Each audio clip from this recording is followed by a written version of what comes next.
time now for an update on some of the day's business and finance news. And for that, I'm joined in the studio by Yuka Royer from our business desk. And Yuka, we're starting with news coming out of Australia. The government there cracking down on the financial sector and ousting a top banking executive. That's right. That's the head of Australia's largest wealth manager who resigned suddenly on Friday following the company's shocking admission that it had lied to regulators for over a decade about a practice of charging customers for services it did not provide. Craig Miller, the chief executive of AMP, is the first manager to step down since the government launched an inquiry into financial sector misconduct. The government pledges to double prison terms for financial crimes and significantly raise fines. Here's the Australian Treasurer speaking earlier. When it comes to criminal penalties, we're going to increase and harmonise the penalties for the most serious criminal offences under the Corporations Act to the maximum of, and this is for individuals, 10 years imprisonment, the larger of $945,000 or 3 times the benefit. For corporations, it will be the larger of $9.45 million or 3 times the benefit or 10% of annual turnover. And meanwhile, Wells Fargo, one of the biggest US mortgage lenders, is set to face fines of up to $1 billion for cheating customers. According to US media reports, the fine is part of an expected settlement due out on Friday between the bank and 2 federal regulators.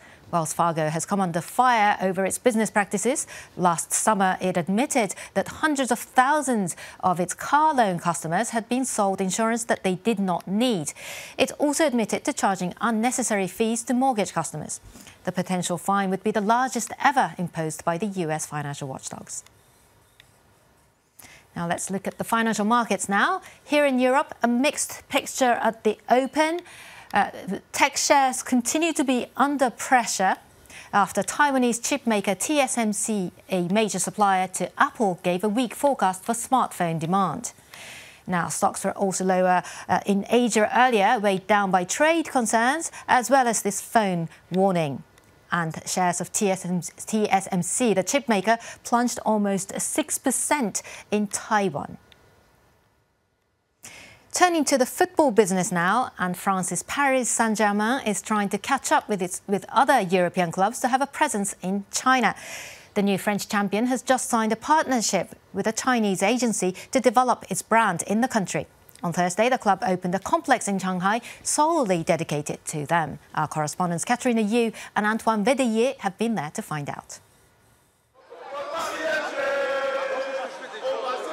With a flock of excited fans and a flurry of cameras, Paris Saint-Germain sets out to conquer China. In Shanghai, a hub dedicated solely to the new French champions has just opened. I'm very happy here, this place here, because you have a shop here and you have a field here. We can play soccer here, and when the game day, we can come here to have the fun. With 5 football fields and an official club store, PSG occupies more than 2,000 square meters in this shopping center, a first in China. Former club player, the Brazilian known as Maxwell, came to lead the charm offensive with the Chinese public. We're very happy to be here. We're getting closer to our fans, to all our supporters in China. Internationally, the PSG is working to develop its presence in Asia and establish a base in the Chinese market. A month ago, the club signed an historic €20 million partnership with a major Chinese marketing agency. We're going to focus on developing their image, and we're going to work on this Chinese market to make the PSG brand and philosophy well known here. But PSG lags behind its main European competitors. English and Spanish clubs in particular have been established in China for some time. But according to the Parisian club, it won't be difficult to bridge the gap. We're the only ones to have the name Paris in our logo. We're the only ones to have the Eiffel Tower, and we know how much of a strong appetite the Chinese have for Paris. The others got ahead a little, but we work hard, we run fast, and so we're here to catch up to them. Next August, PSG will return to China to play for the Champions Trophy, a new way to test its popularity with Chinese spectators.